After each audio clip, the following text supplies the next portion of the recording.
Otherwise, I think like you have to push the envelope. Yeah. There's been too many generations that have been defined by what people think, we can achieve, or, limitations that have been imposed because of people not being able to think or dream big enough. And I think it's every generation's responsibility to show the endless possibilities to the next.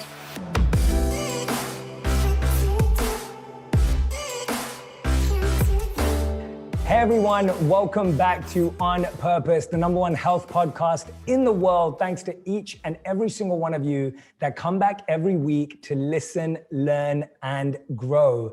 Today's guest is someone that I've been looking forward to interviewing for a very long time. I believe that she was actually one of the first names on my list when I launched the podcast 2 years ago, of someone that I was really excited to sit down with. So to me, this is a super special moment, and I think you're in for a real treat. Today's guest is the one and only Priyanka Chopra, and today we're talking about her new memoir, Unfinished. For the two people who are listening who don't know who Priyanka is an actor, singer, and film producer. She's been in the entertainment industry for over 20 years that spans both the East and West.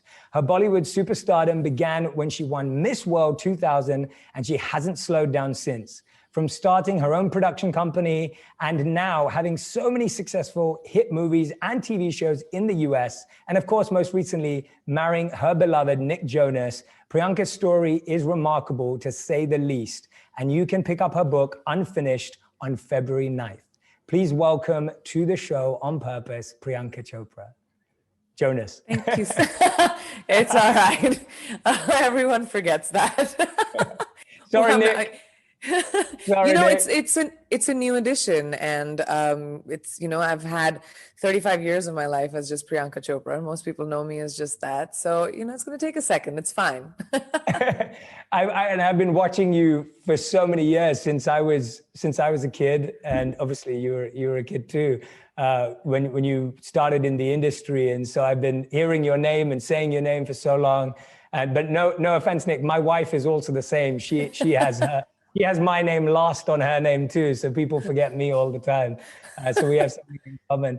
But it's not really forgetting you, Jay. It's forgetting your last name. There's a difference. True. Thank you. Thank you for the clarification. That makes my ego feel a bit better. But honestly, it's such a joy to have you here. I meant what I said when we first launched the podcast. You were one of the first names that I wrote down as someone that I was excited to speak with. And I saw a few days ago on Instagram, you posted a picture of yourself at age 17. And it was a great throwback. and I was wondering two things. The first thing is, what is a piece of advice that you wish you had at 17? And the other way around, is there a piece of advice or wisdom that your 17-year-old self would potentially share with you now, where you are today? Yeah, I have actually answers for both. What I would tell that 17-year-old, I was bright-eyed, bushy-tailed. I'd just been selected into the Miss India pageant. I'd just turned 17, and I was like, oh my gosh, I'm going to be a model. And I'd never thought about that. My teenage vanity was piqued. And what I would have told that girl is, just breathe and just chill a little. I was very hard on myself because everything that I've made so far, with the encouragement of my family, has kind of been self-made. I had to learn on the job. I didn't know anything. I came from in high school in an engineering background, or I wanted to be an engineer. And life just kind of had other plans, and you kind of, are you going to swim, are you going to sink? And I will always swim. So I've just kind of, I think that what I would tell, I used to really take it very seriously. I berated myself a lot, and I was hard on myself, and I would tell my younger self, chill out, time heals everything, it'll all be fine. And what she would probably tell me is to not get caught up in my schedule and in the multiple things that I juggle, and not forget the excitement of doing what I'm doing. Sometimes it's hard, after you do it for such a long time, you have to remind yourself to be excited and be inspired and, feel sort of alive instead of it being a job. And yeah, I think that's what she would tell me.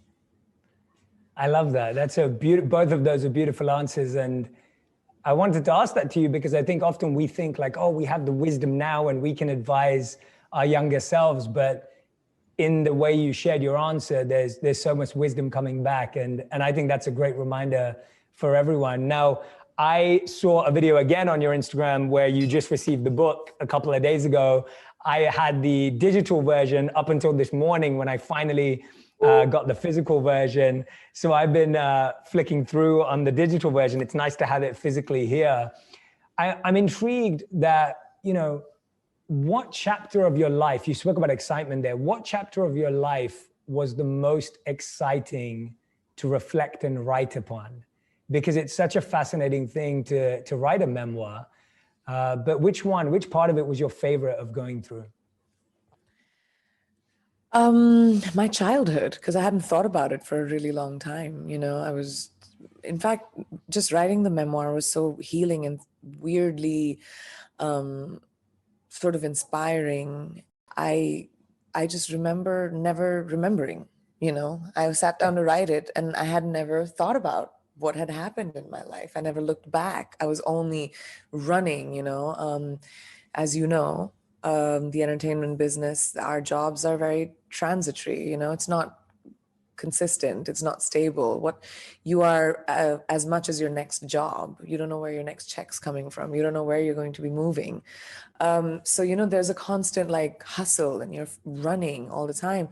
And I just never looked. And when I started writing the book, I was forced to look. And I was very excited to write about my childhood because I could taste it. I could smell it. I remember those mogra flowers, the Rat Ki Rani that used to be in all the army barracks. I remember, the feeling of the cold walls. They used to always be white, the garden, my bike, moving to a new city every 2 years. It was such a time of adventure for me and a time of sort of unlimited possibilities, and I was raised with that. My parents always made me feel like the world is my oyster, I can go anywhere I want.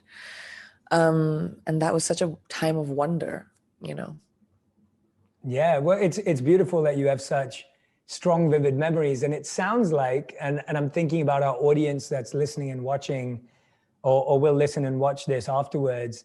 It sounds like everyone needs to revisit their childhood or remember and write a memoir. Even if it's not a memoir that gets published and goes out to the world, it almost feels like reflecting is really important. What helped you? Were you speaking to friends from back then, or were you speaking to your, who are you connecting with to reignite some of those memories? Oh, everyone in the memories. I called my mom, my brother, my cousins who I grew up with, friends from the time. I corroborated the stories because memory is a weird thing, I remember it a certain way, somebody else remembers it a certain way. And there was this one story I remember. I was kicked out of MoMA for touching a painting when I was 15, 16 or something. And I remember that day being wonderful because we went to the Statue of Liberty after, and we got hot dogs and we were walking around New York City. And I remember it being like, oh, I touched, a painting. That's so cool that I touched. I think it was a Starry Night. And my cousins who were with me remember the day completely differently. They were tortured, embarrassed. My cousin was an art student. She was like, you got me kicked out of MoMA. And I was like, wow, I didn't remember that at all. That's brilliant. Was that your rebellious side, or was that a mistake? Neither. Or was it curious? I was just curious. Curious. I feel like rules sometimes, and trust me, I mean, I'm in a public profession, I have to follow them. But, sometimes we conform to rules that just sort of stop our ability to grow. And unless it's like hurting someone or something, which by touching Starry Night, I probably was hurting the painting. But at that time I didn't know. Well, But the value of the painting just went up. It just went up. but like otherwise, I think like you've got to sometimes, you have to push the envelope. Yeah. There's been too many generations that have been defined by what people think, we can achieve, or, limitations that have been imposed because of people not being able to think or dream big enough. And I think it's every generation's responsibility to show the endless possibilities to the next. Yeah, you've definitely done that. I mean, you're constantly breaking rules in your career and your journey, starting from touching that painting at MoMA all the way through today. But was that an energy and a mindset that you believe you had at that young age? Or is that something you think you gradually developed? Where did that confidence come from? Because when I hear you say it today, it comes with confidence. Obviously, it comes with having done it. And I think there are a lot of people out there who may feel that way, but they then also feel insecure that, are they the right person to do that? Do they have permission to do that? There's something that then still holds them back. What was it for you that allowed you to go all the way? Well, two things. My parents, for sure. I grew up in an environment where I was not shamed for my ideas. At 12 years old, I told my parents I wanted to live in America with my aunt, and my parents were like, "Bye, peace." It was fine. We had a logical pro and con conversation. I was raised sort of to have opinions, even if the room was hostile. So I think that really gave me a sense of self, and I think it's really important in parenting for us to treat our children like they're developing their own minds, because that's so important for them to have a sense of self and feel like they're not robots, but they're actually thinking and they have a say in their decisions. It really lends for adults being able to have a sense of confidence. And second, to really understand and accept that confidence is not something you always need. You don't, so put it in a backpack. It's okay, give it a break. Let it be in your purse, let it be in your wallet. Let it chill for a second. Feel insecure, feel like scared, feel afraid, feel vulnerable. But when you need the confidence and you walk into that room, you'll have it, because you didn't keep using it. You didn't need to constantly have a cover of, or sort of like a uniform of confidence. You don't have to always show confidence. You don't have to exude confidence. You don't. You just have to pull it out when you need it. And then when it's in the reserve, it's so much more powerful, because you're allowing yourself to be all the things. I feel insecure. I'm terrified that this book is coming out. It's the first time I've ever written, and I've never been so personal in my whole life. I've been a public person for 20 years, never scratched beneath the surface. I've gotten away with sharing whatever I wanted to share about my life and not more. My story is, people think they know it, but they really don't. And I've managed that for 20 years. But I think I, now on the other side of 35, was feeling a sense of confidence, and a sense of self in my capabilities, in what I bring to the table. It only took 20 years for me to get there, but I got there. And I think all those insecurities that I address in my book don't scare me that much anymore, as they did at that time. As they worried me, and I was like, I don't want to talk about it. Nobody needs to know about my life. And but now I'm at a place where I'm just like, well, it's still on my terms. And I'm hoping that people maybe get to know me a little bit more than a fashion meme or a headline or something like that. Yeah, I think that's what I love about it. From the few pages that I've flicked through, I definitely see you allowing yourself, and that's the power of a book, though. And so I relate to that insecurity. My first book came out last September. I know, we know your first book. I have it. Oh, that's awesome. I'm so glad you have it. I was so nervous. So I know what you mean by that. And especially for you at this stage in your career, of yours is a memoir, mine had part stories. It wasn't a memoir. So I can only imagine, but I see you doing that, and books are so powerful for that. And that's why I really hope everyone who's listening and watching right now, if you're enjoying this conversation, go and pick up the book, because I do think that media, the news, the short meme, the clip, it portrays such a limited view of someone like yourself.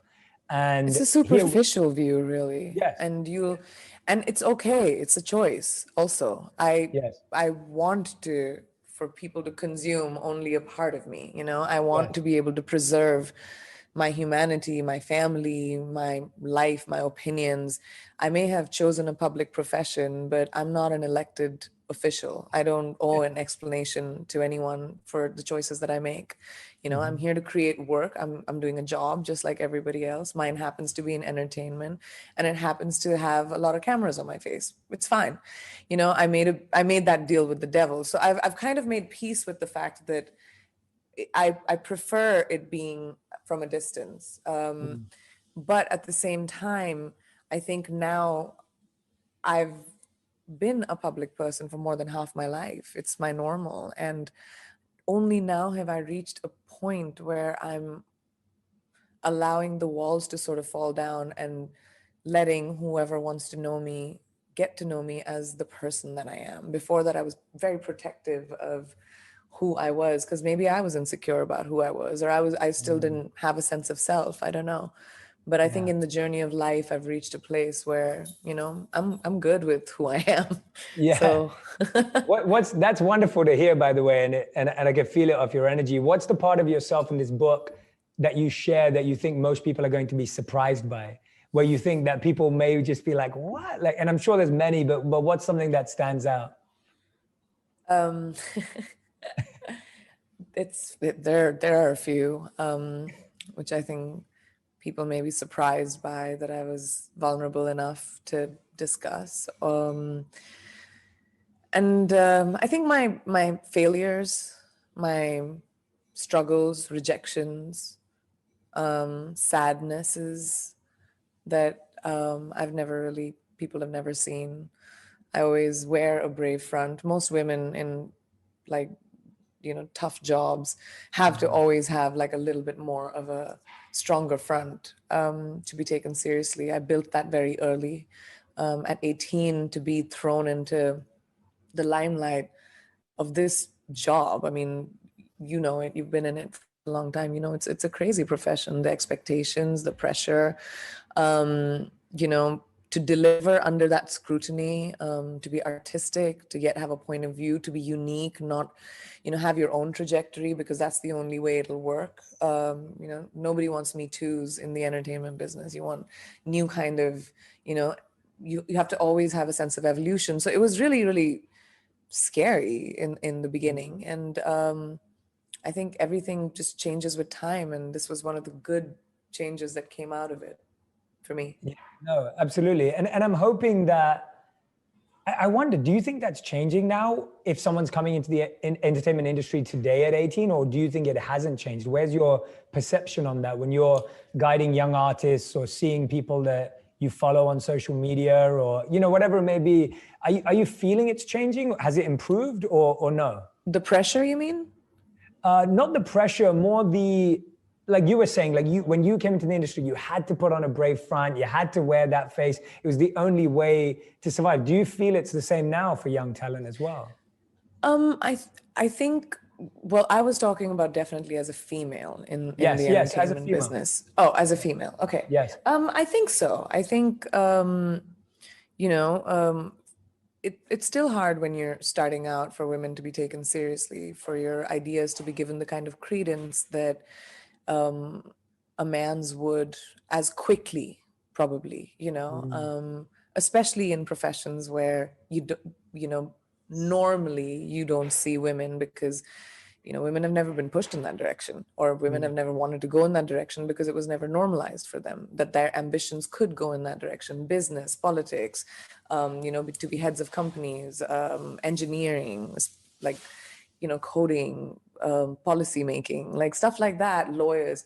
Women have just about in the last few generations been coming to the fore and, you know, are standing neck to neck with guys, but it's still an anomaly. It's still not mm. as normal in terms of numbers. It's still not equal. So until that happens, I think it will be hard for you know, young girls to be taken seriously when they come into professions that are predominantly male. Yeah. But it's okay. You know, women before us have fought the fight, and women after us will fight the fight. It'll just hopefully not be the same fight. Hopefully our generation will not let our kids inherit our problems, as women. We are definitely working in that direction, but I think as the world needs to sit up and take notice that this demand is loud because it's a requirement. This demand is loud because that's what's right, and that is the reflection of the world. Women are 50% of it, and we should be reflected in every area. And basically feminism is that, right? Like, don't decide for me what I should be doing, when I should be doing it, and how I should be doing it. Just like Yeah, men have definitely. had that freedom, give me that as well. Yeah. So I guess it's that. It's a Sorry, we strong message. deviate completely. No, you're not deviating at all. It's a strong message, and I stand by it. So it's a great message, and it's really interesting where male privilege is a really interesting thing to reflect on. I remember when I first started reflecting on it, it was even really a few years back, and I feel very much I was raised by my mom, and I have a younger sister, so I'm very close to the women in my life. But it started to strike me in a crazy way that I grew up having had certain dreams of becoming something that my sister couldn't have had. And that wasn't because of the way we were parented, it was because of what you saw. And when that really hit me and I stood and looked at that, and I often encourage a lot of my friends in that direction too. I'm like, if you really think about, if they have a son and a daughter, I'm like, if you really think about some of the options that don't seem available to your daughter, that she may never consider a career. And I really think that that consideration is where the equality is, like the opportunity of even having that idea of I could Exactly, do the that, or I could do. opportunity of having choice. I think, Yes. a lot of Yeah. women, I am extremely privileged that I was raised by a feminist. I'm married to a feminist. I'm extremely privileged that my parents, which is why I brought up parenting earlier. Mm. A big reason I have a sense of confidence, and I'm on this side of the fight, because it's not as hard as it is on so many women around the world. I still had to fight. Of course, I had to break down the doors, and I had to, prove a point to be taken seriously. I was kicked out of movies and replaced, and all the things. But I still had it so much easier. There are women around the world that don't have a say in their life, that are married off when, other people decide, that people choose who they are married to, whether they can work or not, when they should have children, what kind of children they should have. And that doesn't mean giving up culture. That doesn't mean giving up tradition. It just means creating opportunity. My father told me when I was very, very young, my mom since I was 9 years old, you will have financial independence before anything you do. It doesn't matter whose daughter you are. It doesn't matter, who you're married to. You'll stand on your own feet, and there's such a power to that. To having, to be raised by parents who put that in my head. So I was ambitious from 12 years old. I decided every year what I wanted to be, and it changed every year. I love hearing that. And it reminded me of something you've said before when you were speaking about your father there, about how Nick for you shares this same admiration of your power and your ambition, and feels, supportive and excited and enthusiastic about the way you carry yourself. Tell us a bit about how, I feel like that's such an important thing for both of them, anyone in a relationship, to feel like their partner is inspired by their values, their beliefs, and their dreams. What has it felt like in the past where you feel like you haven't had that? And if someone who's listening or watching is feeling like maybe I don't have that, how do you think someone can navigate that, or to ultimately attract the partner that does have that? What's that journey like? Because I think a lot of people feel like they're with someone who may not understand or get their dreams, especially when they're starting out. Then it's the wrong person for you. And if you have especially if you're starting out and you're testing the waters, and I think it's so crucial, if you have a choice in your life, to end up with someone who is not like enthused by your dreams, is at least interested in them, is at least excited about them, or is at least encouraging. like that's exciting. Because everyone's busy and everyone has a thing in their lives, but to make the effort to to make you feel like your dreams are as important as the other one is such a gift. And I have been very blessed to have that. I find wherever you are in your relationship, obviously you and Nick lead extremely busy lives. Uh, my wife and I lead busy lives. And I feel even if someone's not in the entertainment industry or the media industry, everyone feels like they live busy lives. What does support look like when two people are busy, driven, and ambitious? Because you obviously have it, you're speaking about it right now, and it's beautiful. What does that actually look like in a real practical sense? Obviously, the last 6 months or the last 12 months have been different. But in reality, what does that look like? Because I feel that maybe sometimes we have false expectations. Sometimes you want, it's not natural that you can be at every show Nick does. It's not natural for him to be at every set you're doing. Same with me and my wife. Like, my wife can't be at every event I'm speaking at. I can't be at every interview or something she's doing. What does support look like? What does love look like in a very real, practical sense? I think when it comes to support specifically, I think giving the other person the space to do what they're doing is very important without them feeling like, oh my, like for example, I'm here in London for a year right now and Nick is filming in LA, and I can't travel, but before the holidays he made sure he was here for 2 months to settle me in, to make sure that the house was all set up and everything was sorted and we were together for the holidays. That's because he was free at the end of the month.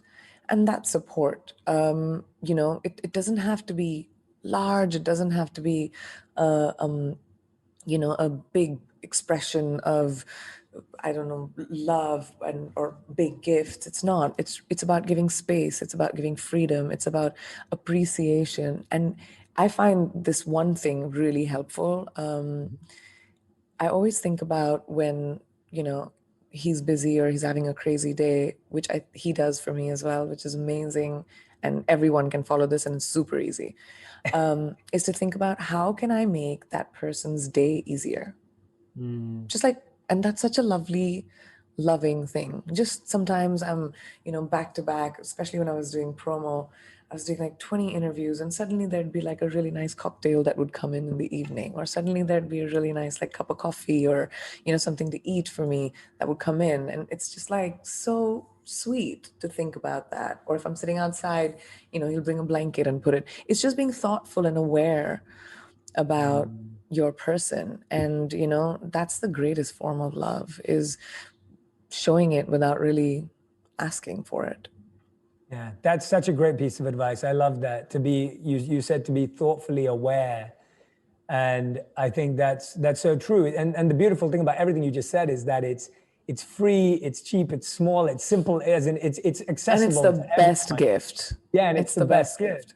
Yeah, when you feel like someone's in tune with you and your emotions and how you feel, how you might be tired or how you might be sleepy or how you might be cold, like those small things when you feel someone's aware. And I love that piece of advice. I think it's something that everyone's definitely learned more about in the pandemic, where we're exposed to each other. Tell me a bit about the title Unfinished, because obviously it leads to your determined, ambitious voice, but what other parts of your growth, maybe internally, personally, do you feel you're unfinished on or working on? I mean, so much. I've just about, I'm in my 30s and this decade has been amazing because I've just, found my strength, I think, as a woman. And what I'm looking forward to going forward is I'm very nascent in my career in America right now. It's just been 5 years since I've started working here. I just about have done my first, leading feature film. I've just about done my first dramatic part here. I want to be able to build, the kind of career that I had the good fortune of building in another amazing industry in India. I've done such a variety of roles there, worked with the best filmmakers, best actors.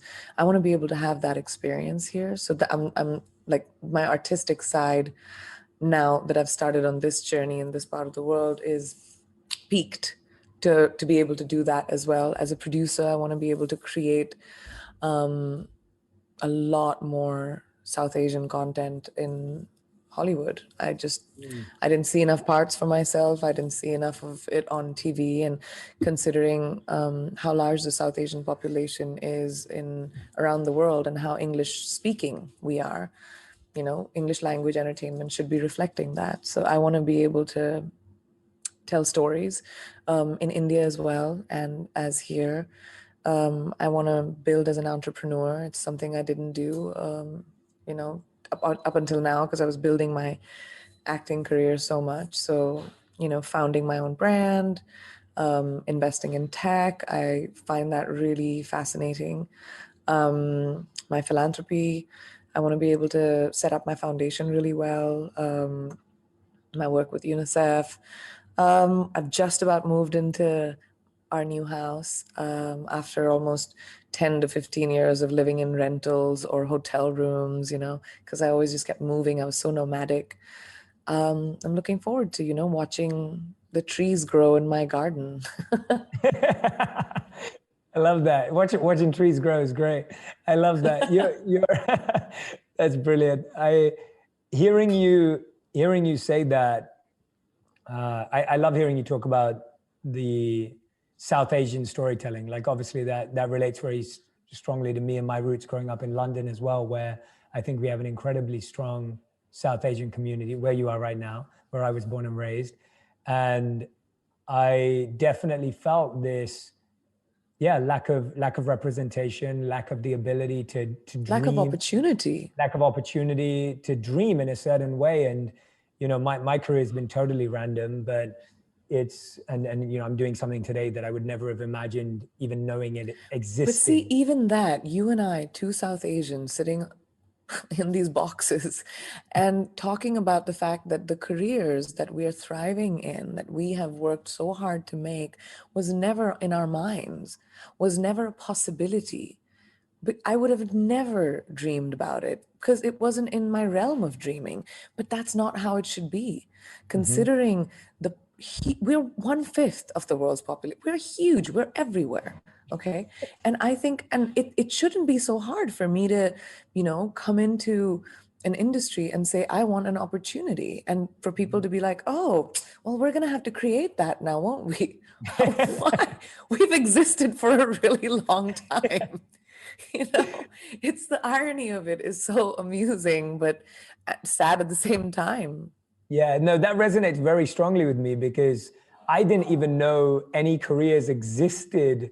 And when I say this, I don't say it lightly. I genuinely didn't believe careers existed outside of medicine, engineering, and business. Like I didn't know. I didn't know that you could have a successful career in anything else. Me neither. At 17, when it was a fluke why I got into the Miss India pageant, and that kind of kickstarted everything for me. But I wanted to be an engineer because those were the options: doctor, engineer, lawyer.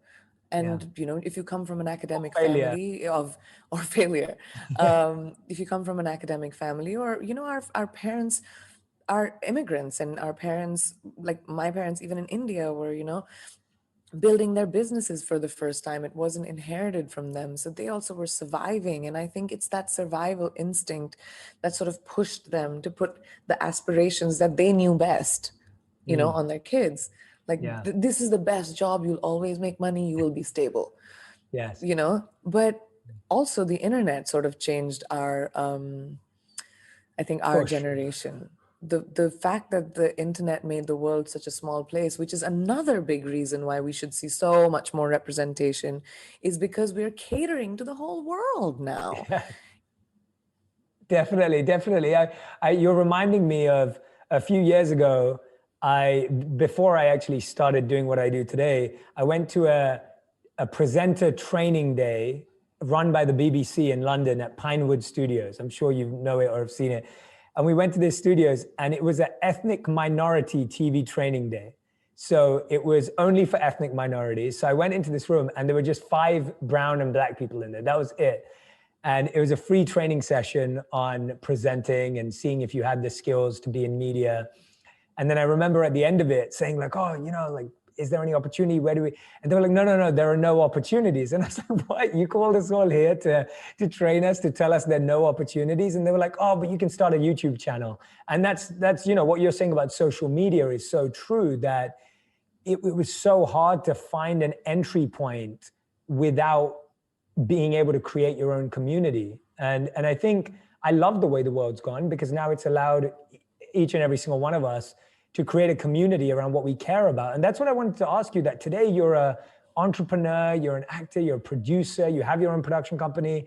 How do you define Priyanka Chopra Jonas's purpose that kind of cascades into all those areas? Like what do you see as your purpose in the work that you're doing? Because to me, it seems it's always been driven by purpose.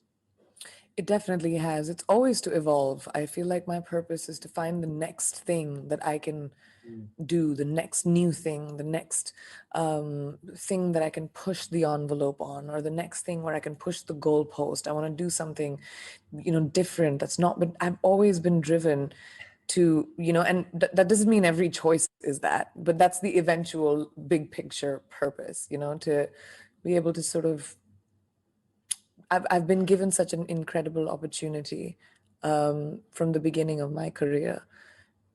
I don't take that lightly. There are so many people around the world that are probably more talented than me, probably more deserving than me. But, the sum of the opportunities I chose is the reason why I'm here today. And I don't take that for granted at all. And that's my purpose, is to make sure that, every single day is spent with a pursuit of excellence in every single choice that I make. What are 3 truths that you live by? If you had to define 3 things that you always live by, that you don't negotiate with, that guide your decisions and guide your life when you're looking at those projects. As you said, you always want to find that next thing that you're going to break through, and that you don't want to be scared of trying new things. What are some of those?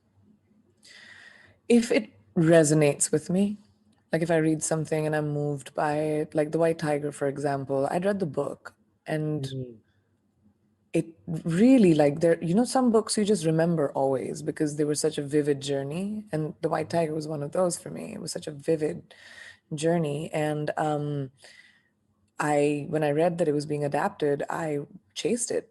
I went after it, and I was like, I need to do this. I need to be a part of it because it moved me. It was a story that I feel like needs to be told. It's topical, it's entertaining.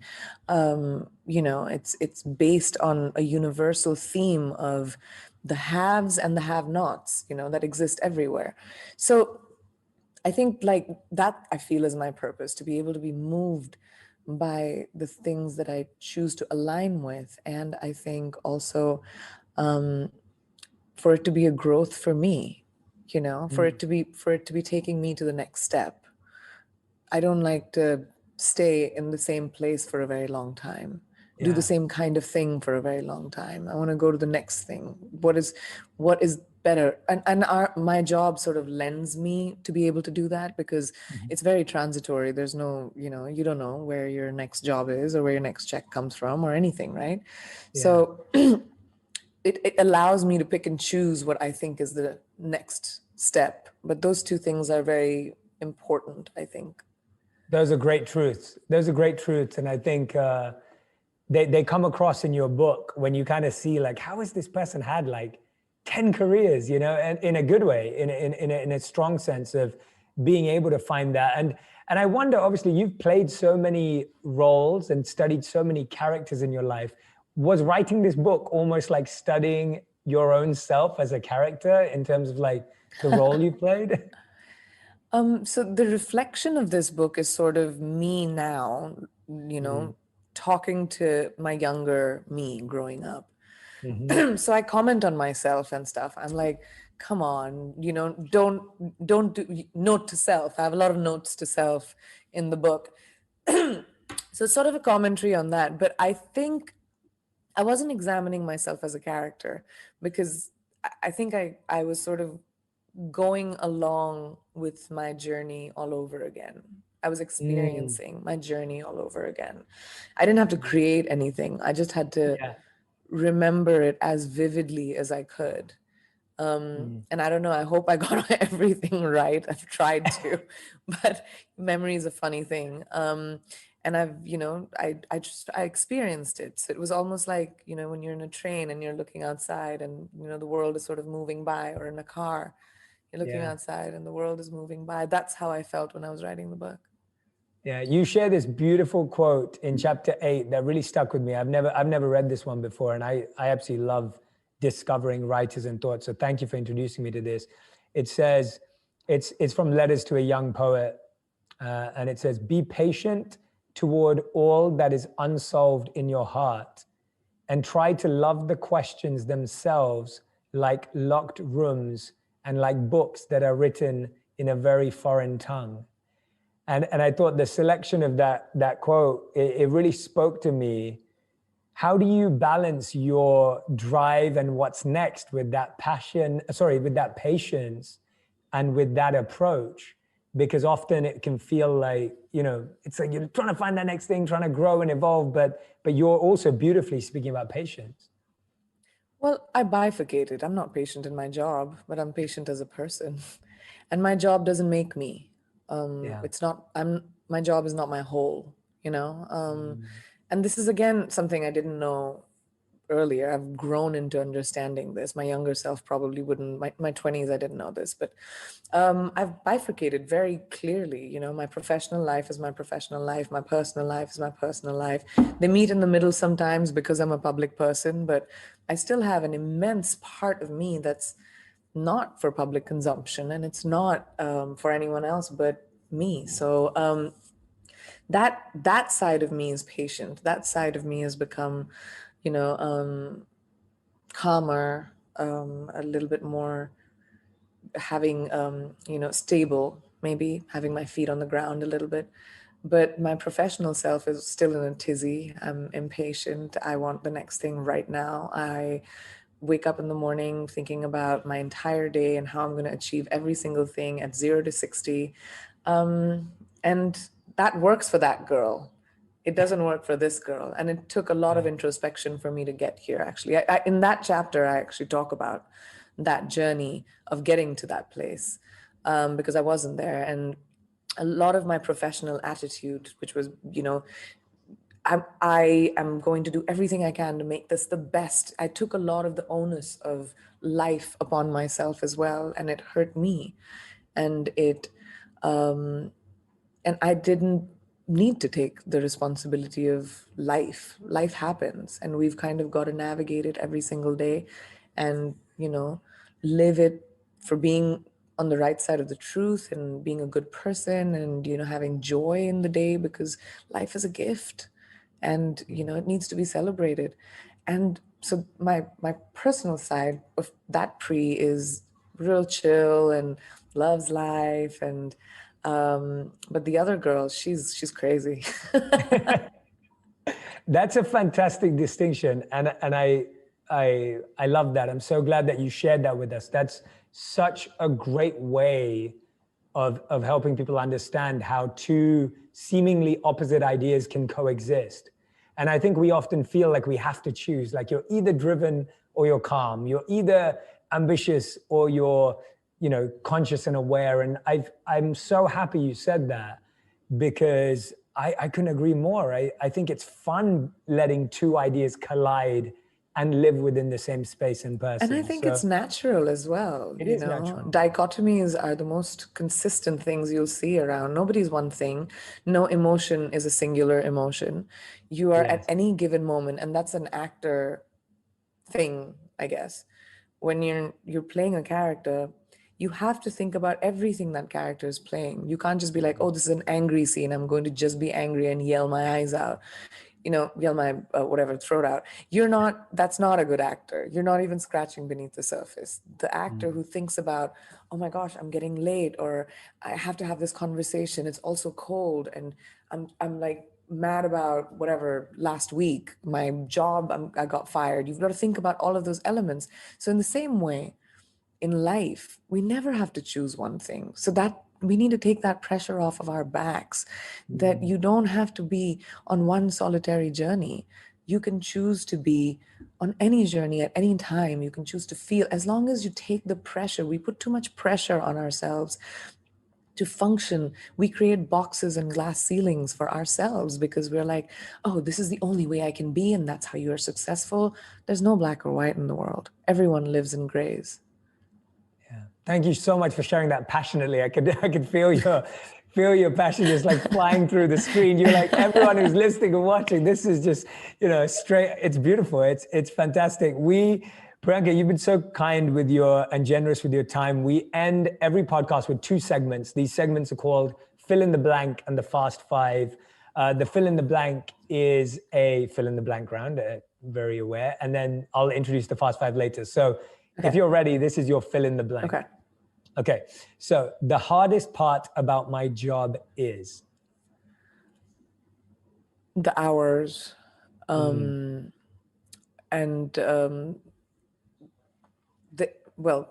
fill in the blank. The blank is the hours. Basically, I have to explain that because my job can come up at any time on any day. It doesn't matter if it's someone's birthday. It doesn't matter if it is my anniversary. It doesn't matter if I am I don't know, going to a friend's wedding. If the job comes up, you've got to kind of deliver.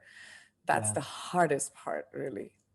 Yeah, and I want to be honest and let everyone know right now it's 7 p.m. where Priyanka is. It's 11 a.m. where I am. So she's still here kindly doing this interview. So just to be really honest about the hours and the work. And I'm going to be doing it till 1 a.m. Yeah, I believe you. Okay, next one. 2020 gave me a new perspective on? Creativity. Because it gave me a sense of balance. I became a lot more creative, I think. Yeah, that makes sense. That stillness, that clarity, that slow down for once. The luxury of time, which I never have. Yeah. And I've never chosen. this forced time was very helpful. Yeah, I love that. My power comes from? My family. Working hard makes me feel? Fulfilled. Storytelling is? A joy. And my dogs are? My world. I love it. Okay, this is your final 5. So questions can be 1 word to 1 sentence maximum. You did extremely well on the fill in the blank. So these are 1 word to 1 sentence maximum. Okay. Who do you go to for their opinion about your work? Nobody. Great answer. I love it. It's a great answer. I let the people decide. One of my favorite things about you over the years is just how straight talking you are, and obviously my intention has only been positive towards you, but I've loved watching your interviews where someone tries to ask just an awkward, irrelevant question, and you always just give them the best answer. It's so fun to watch. It's so fun. Thank you. I haven't been able to be on the other end of it, thankfully, but it's great. It's great. Okay, what's the best piece of advice you ever received? To have courage of conviction. My mom said that to me when I was very young. She said, if you're going to tell the truth or if you're going to tell a lie, just know that, whatever you do, you have to stand by it. The good, the bad, the ugly. It's all yours. Wonderful. What's the worst advice you've ever received? I don't retain bad advice. Great answer. That's a great answer. It's awesome. Yeah. Yeah, it makes perfect sense. Why would I don't have the place in my brain for it. There's too many other things floating around. I love it. Question number 4. What's something that you know to be true for you, but that other people may disagree on? So something that you're confident is true, but other people may not understand it fully. that I'm actually, like you, a monk. But people won't believe it. Because most people, even my closest family, would be like, you, no, because I'm always like in a tizzy, but I'm actually inherently A monk. rather close to monk. Not really, actually. I love it. No, I love it. That's great. That was the whole reason why I was encouraging people to have a monk mindset, that anyone in the world can have that. So I love Yeah, hearing. That's beautiful. You don't have to live like a monk to think like a monk. So I'm glad. totally. That's great.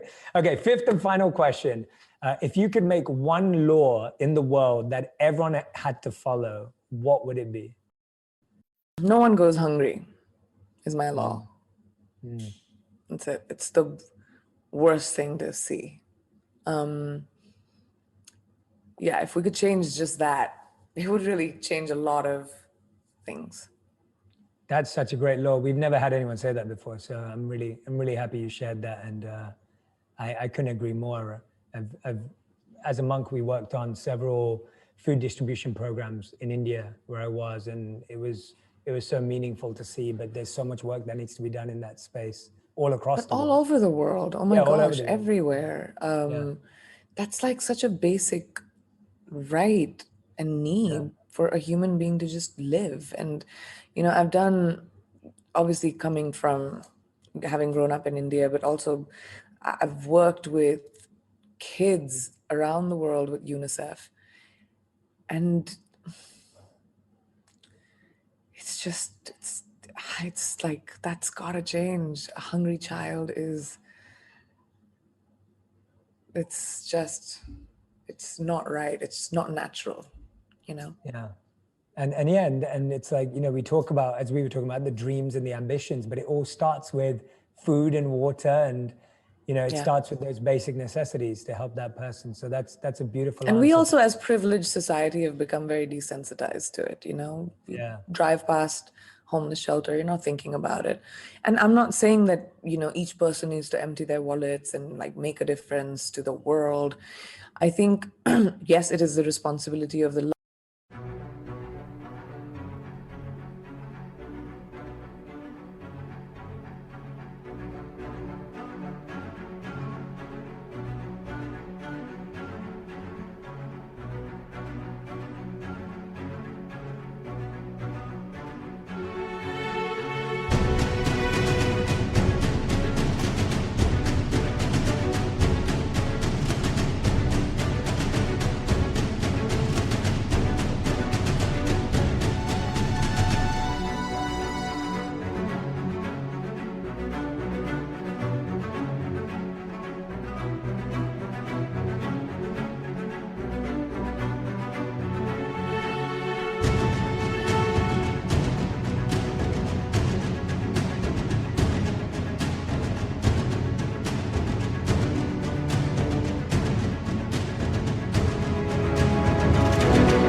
large earners, definitely, of the billionaires of the world, because in a big way. But I think also the responsibility of each one of us to just do whatever we can, and that doesn't have to be large. It could be just kindness, compassion, change someone's life. Just look around you, your neighborhood, just that itself will be helpful. I was, as a kid, my mom told me, no matter how badly off you are, how bad your circumstances are, someone's worse off than you. Mm, And that's just the truth of the world. yeah. I love how much you remember and quote your parents. It's such a beautiful thing because it shows you the power of good parenting and It beautiful really is. messaging from a young age, because it's such a special thing. So They I also think repeated themselves a lot. that's brilliant. I love that. They just kept saying the same thing every same birthday. Every same thing. birthday. I was like, all right, I get it. Well, the repetition worked. It worked. The Yeah, I wrote a repetition. book about them. So Yeah, I love it. Yeah, the repetition works so much that if you want to be parented by Priyanka Chopra Jonas's parents. This is what's in the book. No, please go and grab a copy. We're putting the link everywhere for Unfinished, a memoir by Priyanka Chopra Jonas. Go and grab the book, go and read it, go and share it. Read it together, start a book club around it. We're gonna make this one of our book club picks for the On Purpose community. So I'll be sharing that with all of you in all the notes as I'm reading through it. Recommend that you do the same. Priyanka, I'm so grateful for your time, your generous time, for staying up with us. I know you've got lots more of these to do. And I look forward to meeting you very soon. So thank you so much. Thank you. Is there anything you want to share last? No, I just want to say this was so nice, Jay. It was such a lovely conversation. I always knew it was going to be, but you're just insightful, and I can see why, you know, you do what you do so well, and more power to you, you know, keep pushing it. Thank you. Thank you so much, Priyanka. Such a pleasure. And yeah, all the best for the rest of your interviews and the rest of the tour. And yeah, look forward to speaking to you soon. If you want even more videos just like this one, make sure you subscribe and click on the boxes over here. I'm also excited to let you know that you can now get my book, Think Like a Monk, from thinklikeamonkbook.com. Check below in the description to make sure you order today.